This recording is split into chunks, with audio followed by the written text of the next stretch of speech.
زين، أنا ودي أتكلم عن موضوع بسيط على السريع، طبعا يشغل الإخوان هالأيام. في مسلسل عمر لعنة الله عليه، مسوي له مسلسل ومخلينا شاب يافع شجاع قوي البطل الهمام مذيون كريم مغداد. المهم، فأنا بس شغلة بسيطة واحدة، بنشوف يا جماعة منو الممثل اللي راح يمثل دور عمر في هذا المسلسل. حطيت الصورة، الحين بيحطون الصورة.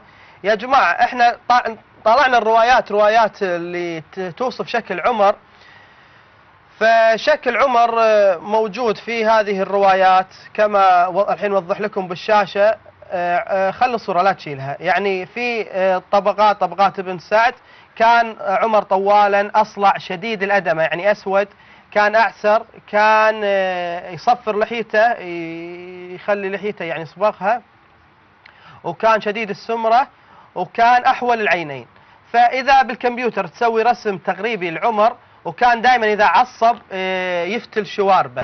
فالرسم التقريبي لعمر هو بهذه الطريقة اللي واضحة على الشاشة الآن. واضحة على الشاشة أن عمر إذا تسوي اللحية اللي كاتبين عنها، والأصلع والأحول والأسود، وكان يفتل شواربه، له شوارب كبير. فطالعوا يا جماعة الممثل اللي مخلينا يمثل دور عمر، حاطينهم راح منقيلهم أحلى ممثل في هذه، ومخلينا يعني عمر كان حلو، كان جسمه.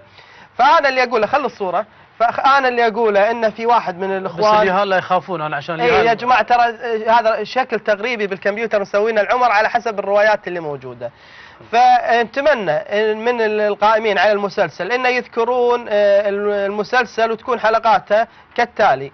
الحلقة الأولى: كيف حملت صهاك من ابنها والناتج من تلك السلالة هو عمر. شلون صار الزنا المركب في ولادة عمر، وموجود في رواياتهم.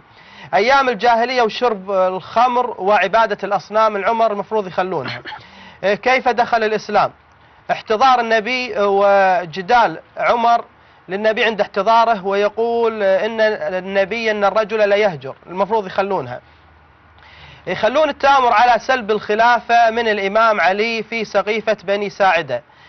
تخلفه عن جيش أسامة، وقد لعن النبي من تخلف عن جيش أسامة. هذه الحلقة السادسة. الحلقة السابعة: الهجوم على دار السيدة فاطمة والأمر بإشعال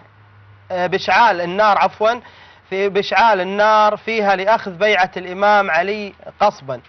الهجوم على الدار ولطم خد الزهراء بنت النبي محمد صلى الله عليه وآله، وقد قال النبي صلى الله عليه وآله: يرضى الله لرضا فاطمة ويغضب لغضبها.